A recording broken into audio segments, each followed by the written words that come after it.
사도행전 21장. 이 여러 날 후에 여장을 꾸려 예루살렘으로 올라갈새 가이사랴의 몇 제자가 함께 가며 한 오랜 제자 구브로 사람 나손을 데리고 가니 이는 우리가 그의 집에 머물려 함이라. 예루살렘에 이르니 형제들이 우리를 기꺼이 영접하거늘 그 이튿날 바울이 우리와 함께 야고보로 들어가니 장로들도 다 있더라. 바울이 문안하고 하나님이 자기의 사역으로 말미암아 이방 가운데서 하신 일을 낱낱이 말하니 그들이 듣고 하나님께 영광을 돌리고 바울더러 이르되 형제여 그대도 보는 바에 유대인 중에 믿는 자 수만 명이 있으니 다 율법의 열성을 가진 자라. 네가 이방에 있는 모든 유대인을 가르치되 모세를 배반하고 아들들에게 할례를 행하지 말고 또 관습을 지키지 말라 한다함을 그들이 들었도다. 그러면 어찌할꼬 그들이 필연 그대가 온 것을 들으리니 우리가 말하는 이대로 하라. 서원한 네 사람이 우리에게 있으니 그들을 데리고 함께 결례를 행하고 그들을 위하여 비용을 내어 머리를 깎게 하라. 그러면 모든 사람이 그대에 대하여 들은 것이 사실이 아니고 그대도 율법을 지켜 행하는 줄로 알 것이라. 주를 믿는 이방인에게는 우리가 우상의 제물과 피와 목매어 죽인 것과 음행을 피할 것을 결의하고 편지하였느니라 하니 바울이 이 사람들을 데리고 이튿날 그들과 함께 결례를 행하고 성전에 들어가서 각 사람을 위하여 제사 드릴 때까지의 결례 기간이 만기된 것을 신고하니라. 그 이래가 거의 참에 아시아로부터 온 유대인들이 성전에서 바울을 보고 모든 무리를 충동하여 그를 붙들고 외치되 이스라엘 사람들아 도우라. 이 사람은 각처에서 우리 백성과 율법과 이곳을 비방하여 모든 사람을 가르치는 그자인데 또 헬라인을 데리고 성전에 들어가서 이 거룩한 곳을 더럽혔다 하니 이는 그들이 전에 에베소 사람 드로비모가 바울과 함께 시내에 있음을 보고 바울이 그를 성전에 데리고 들어간 줄로 생각함이러라. 온 성이 소동하여 백성이 달려와 모여 바울을 잡아 성전 밖으로 끌고 나가니 문들이 곧 닫히더라. 그들이 그를 죽이려 할 때에 온 예루살렘이 요란하다는 소문이 군대의 천부장에게 들림에 그가 급히 군인들과 백부장들을 거느리고 달려 내려가니 그들이 천부장과 군인들을 보고 바울 치기를 그치는지라. 이에 천부장이 가까이 가서 바울을 잡아 두 쇠사슬로 결박하라 명하고 그가 누구이며 그가 무슨 일을 하였느냐 물으니 무리 가운데서 어떤 이는 이런 말로 어떤 이는 저런 말로 소리치거늘 천부장이 소동으로 말미암아 진상을 알 수 없어 그를 영내로 데려가라 명하니라. 바울이 층대에 이를 때에 무리의 폭행으로 말미암아 군사들에게 들려가니 이는 백성의 무리가 그를 없이하고자 외치며 따라가미러라. 바울을 데리고 영내로 들어가려 할 때에 바울이 천부장에게 이르되 내가 당신에게 말할 수 있느냐 이르되 네가 헬라말을 아느냐 그러면 네가 이전에 소요를 일으켜 자객 4,000명을 거느리고 광야로 가던 애굽인이 아니냐.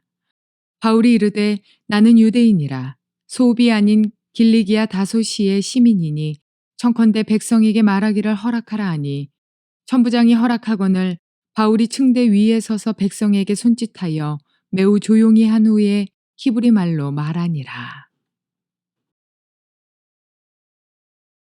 좋은 날입니다. 성령님께서 오늘도 여러분의 심령 가운데 깊은 평안과 큰 확신 주시기를 주님의 이름으로 축복하여 드립니다. 오늘은 사도행전 21장 15절부터 40절까지의 말씀을 통해서 부르심을 받은 사람의 삶은 예언대로 되어집니다 라는 제목으로 말씀을 전해드리려고 합니다. 오늘 본문의 내용은 바울이 결국 성령의 감동을 따라서 예루살렘에 가게 된다는 이야기를 적고 있습니다.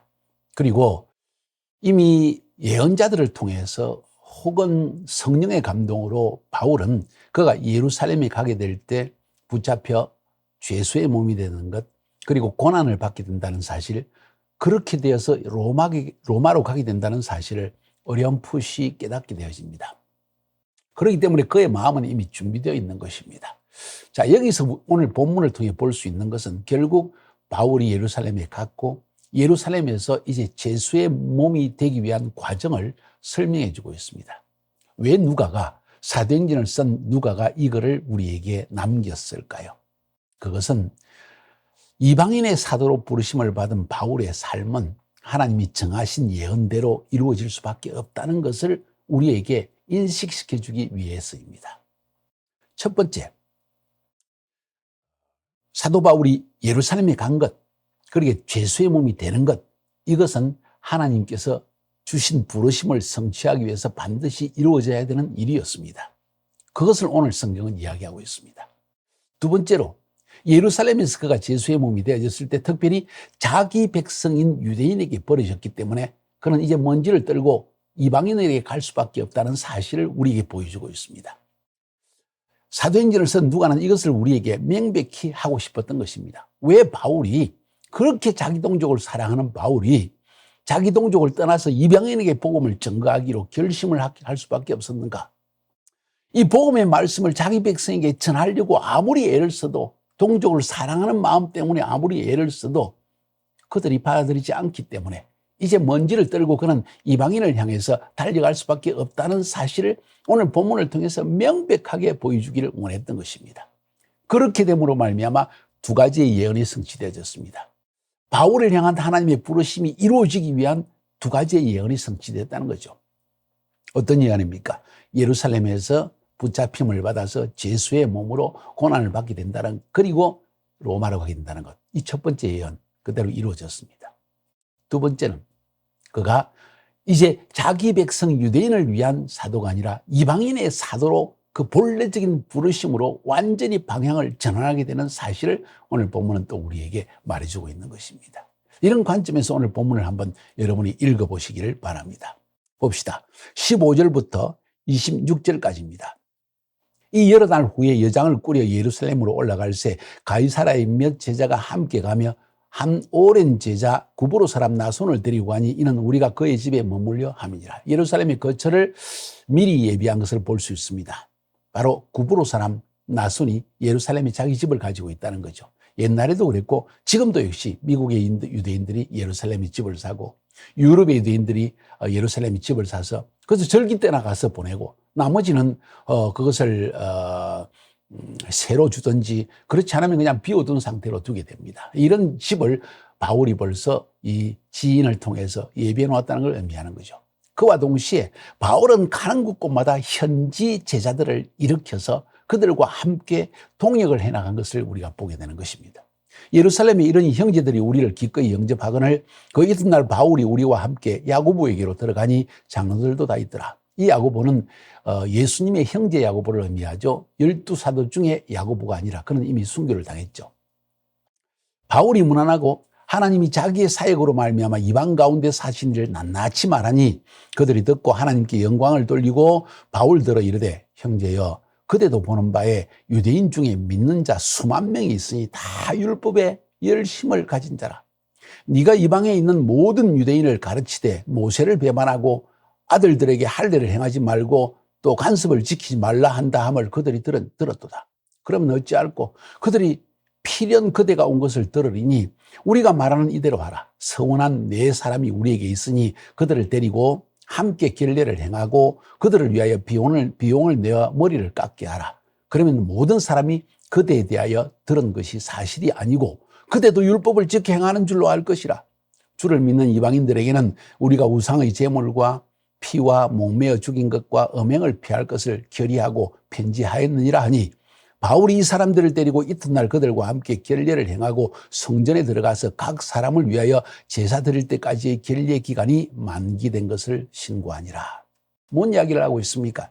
오늘 본문에서 바울이 장로들을 만나고 사도들을 만났는데 그들의 이야기가 지금 이 예루살렘에 너도 잘 아는 것처럼 많은 유대인들이 율법에 아주 헌신되어져 있는 하나님의 이 구약 말씀대로 전통을 지켜나가는 그러한 유대인들이 있는데 그들이 너에 대한 이야기를 들었다. 너가 이방인에게 복음을 전가하되 모세 율법 지킬 필요 없다. 성전 제사 필요 없다. 뭐 여러 가지 이야기를 하는 걸 들었기 때문에 잘못하면 지금 너가 오해를 받을 소지가 있다. 자, 그러니까 너가 우리가 미리 예비한 네 사람이 있으니까 그들을 데리고 와서 결례를 행해라. 아마 여기서 결례는 나실인의 약속을 위한 결례라고 아마 생각되어집니다. 민수기 6장에 기록되어진 나실인의 규례가 있죠. 일주일의 기간 동안 하나님께 정한 예물을 드리고 그리고 나세린의 서약을 하게 되어 있습니다. 아마 그것을 의미하는 것 같습니다. 그러면 사람들이 너를 보고 민수기 6장 다시 말해서 모세의 율법을 바울도 지키는구나 하는 것을 보게 되면 너에 대해서 나쁜 짓을 하지 않을 것이다. 그리고 오해가 풀리지 않겠느냐. 너도 역시 하나님의 율법은 지켜야 한다는 걸 알고 있지 않느냐. 오직 예수를 믿어서만 구원받는 것도 확실하지만은 그들이 오해하지 않고 또 우리 사이에 큰 분쟁이 일어나지 않기 위해서 너는 유대인에게 유대인처럼 이방인에게 이방인처럼 하면 어떻겠느냐 하는 제안을 했던 것 같습니다. 바울은 그 이야기를 듣고 그대로 행하기를 약속하게 되었습니다. 매우 중요한 이야기가 기록되어 있습니다. 자, 오늘 이 부분에서 예루살렘에서 일어난 일을 기록하고 있습니다. 심지어 예수 믿는 메시아닉 주, 예수를 메시아로 영접하는 유대인들 사이에도 이처럼 복음에 대한 정확한 뿌리가 인식이 부족했기 때문에 바울을 계속해서 거역하고 바울을 대적하는 모습을 우리에게 보여주고 있는 것입니다. 누가는 의도적으로 이런 당시의 상황을 우리에게 보여줌으로 말미암아 바울이 자기 동족을 떠나서 이방인에게 갈 수밖에 없었던 사실을 오늘 본문을 통해서 우리에게 들려주고 있는 것입니다. 계속 살펴봅니다. 27절부터 40절까지입니다. 그 이래가 거의 참에 아시아로부터 온 유대인들이 성전에서 바울을 보고 모든 무리를 충동하여 그를 붙들고 외치되 이스라엘 사람들아 도우라. 이 사람은 각지에서 우리 백성과 율법과 이곳을 비방하여 모든 사람을 가르치는 그 자인데 또 헬라인을 데리고 성전에 들어와서 이 거룩한 곳을 더럽혔다 하니 이는 그들이 전에 에베소 사람 드로비모가 바울과 함께 시내에 있음을 보고 바울이 그를 성전에 데리고 들어간 줄로 생각하미라. 뭔 이야기입니까? 아시아에 온 유대인 바울이 에베소를 중심으로 해서 아시아 전역에 복음을 전거하는 엄청난 역사를 이뤄냈습니다. 아데미 신전에 대한 이야기가 바로 사도행전 19장에서 나온 것처럼 거기에서 엄청난 소요가 일어난 걸 우리 기억하시죠? 그러니까 바울이 일대 정치범으로 몰리기도 하고 유명한 사람이 되었다는 이야기입니다. 특별히 유대인들 사이에는 바울이 어떤 사람으로 인식되어졌느냐. 모세 율법도 폐하고 성전에 유대인들만 아니라 이방인도 데려갈 수 있다. 성전을 폐하라. 이런 이야기를 했다는 그런 소문이 바닥에 퍼져 있다는 것이죠. 그런데 이 사람들이 바울이 지금 예루살렘에 왔다는 이야기를 듣습니다. 그들도 생각에 분명히 바울이 예루살렘에 이 절기 때 왔을 것이라고 생각을 했고 그리고 바울을 어쩌면 찾았는지도 모릅니다. 그런데 보니까 이 바울이 에베소 사람 드로비모, 이건 헬라 사람입니다. 이방인입니다. 이방인을 데리고 왔다 갔다 하는 것을 보게 되니까 그리고 직접 성전에 그를 데리고 가지는 않았음에도 불구하고 바울을 공격하기 위해서 이야기합니다. 저 사람이 이방인까지 데리고 성전에 데려왔다. 그게 성전의 법을 어겼다는 것이죠. 모세 율법도 어기게 뿐만 아니라 성전법도 어기게 한다 하면서 바울을 고소한 이야기가 지금 나오는 것입니다. 역시 자기 백성 유대인입니다. 온 성이 소동하여 백성이 달려와 모여 바울을 잡아 성전 밖으로 끌고 나가니 문들이고 닫히더라. 그들이 그를 죽이려 할 때 온 예루살렘이 요란하다는 소문이 군대의 천부장에게 들리매 그가 급히 군인들과 백부장들을 거느리고 달려 내려가니 그들이 천부장과 군인들을 보고 바울 치기를 그치는지라. 그 당시에 이 예루살렘을 관장하고 있는 천부장이 와서 이게 무슨 일인가 소요가 일어나니까 그걸 멈추게 합니다. 이에 천부장이 가까이 가서 바울을 잡아 두 쇠사슬로 결박하라 명하고 드디어 몸이 쇠사슬에 묶였습니다. 죄수의 몸이 되었다는 것이죠. 그가 누구이며 그가 무슨 일을 하였느냐 물으니 무리 가운데서 어떤 이는 이런 말로 어떤 이는 저런 말로 소리치거늘 천부장이 소동으로 말미암아 진상을 알 수가 없어 그를 영내로 데려가라 명하니라. 자기의 진지로 데려갑니다. 바울이 청대에 이를 때 무리의 폭행으로 말미암아 군사들에게 들려가니 지금 바울을 제대로 데려갈 수가 없어 군사들이 바울을 공중에 들고 이렇게 막 합니다. 이는 백성의 무리가 그를 없이 하자고 외치며 따라가미라. 바울을 때리고 영내에 들어가려 할 그때 바울이 천부장에게 이르되 내가 당신에게 말할 수 있느냐? 이르되 네가 헬라 말을 아느냐? 그러면 네가 이전에 소요를 일으켜 자객 4,000명을 거느리고 광야로 가던 애굽인이 아니냐? 바울이 이르되 나는 유대인이라 소읍이 아닌 길리기아 다소시의 시민이니 정컨대 백성에게 말하기를 허락하라 하니 천부장이 허락하거늘 바울이 청대 위에 서서 백성에게 손짓하여 매우 조용히 한 후에 히브리 말로 말하니라. 천부장에게 헬라말로 말했다가 이제는 백성 유대인들을 향하여 헬라말로 말합니다. 지금 이 본문에서 이야기하고 있는 중요한 핵심 내용이 무엇입니까? 자기 백성인 유대인이 예수 그리스도의 복음을 증거하는 바울을 대적하고 배척한 이야기를 들려주고 있는 것입니다.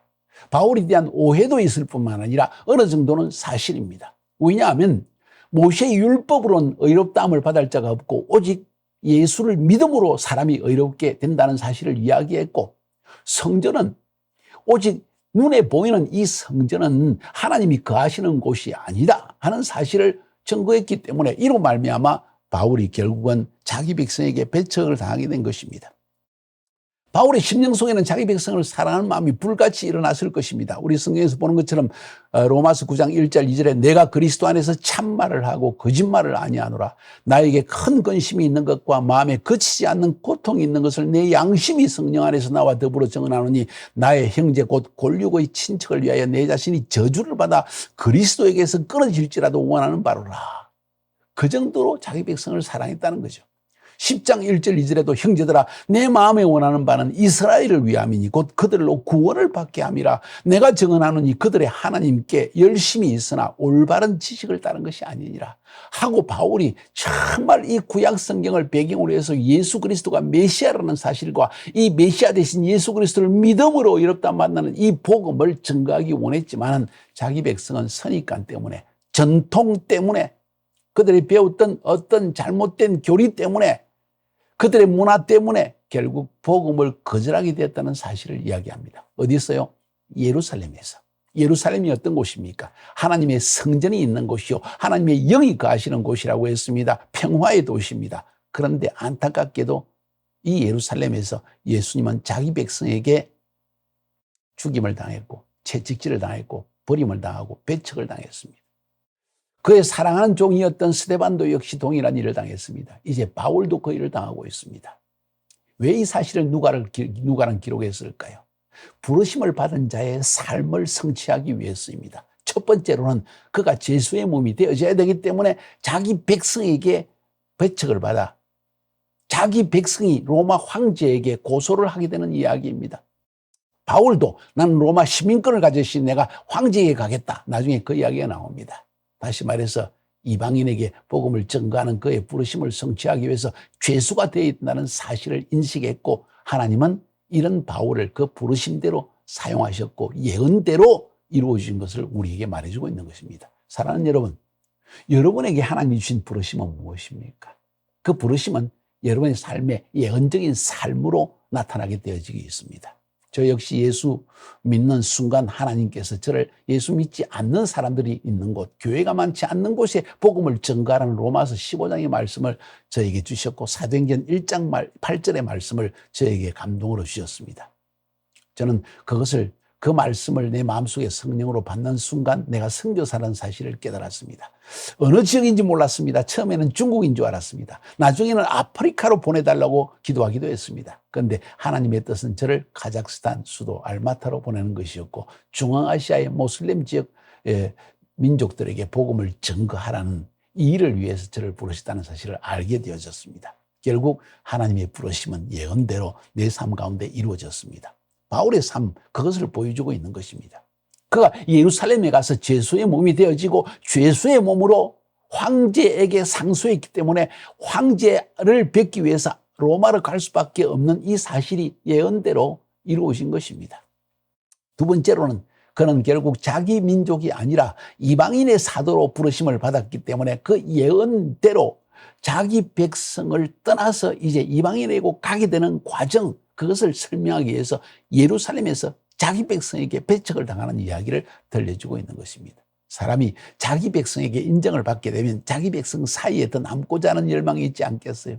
만약 내 가정에서 내 부모님, 내 사랑하는 아내의 부모님들이 우리를 영접하고 기뻐하고 즐거워했다면 우리가 굳이 선교사로 나가려고 생각을 안 했을 수도 있을 것입니다. 그런데 하나님은 오히려 배척을 당하게 하시고 그로 말미암아 주님의 뜻이 우리 삶 가운데 이루어지게 한 것이죠. 잘 들으세요. 인간적인 생각으로 우리의 삶을 자꾸 판단하고 저울질하고 논리적으로 생각하고 그렇게 하지 마세요. 하나님이 여러분에게 주신 그 부르심의 삶을 성취하기 위해서 하나님은 그 부르심을 이루기 위해서 예언대로 우리의 발걸음을 인도하신다는 사실입니다. 오늘 제목 그대로입니다. 부르심 받은 사람의 삶은 예언대로 되어집니다. 여러분은 어떤 부르심을 받았습니까? 그것이 바로 여러분의 예언적 삶입니다. 승리하시기를 주님의 이름으로 축복하여 드립니다.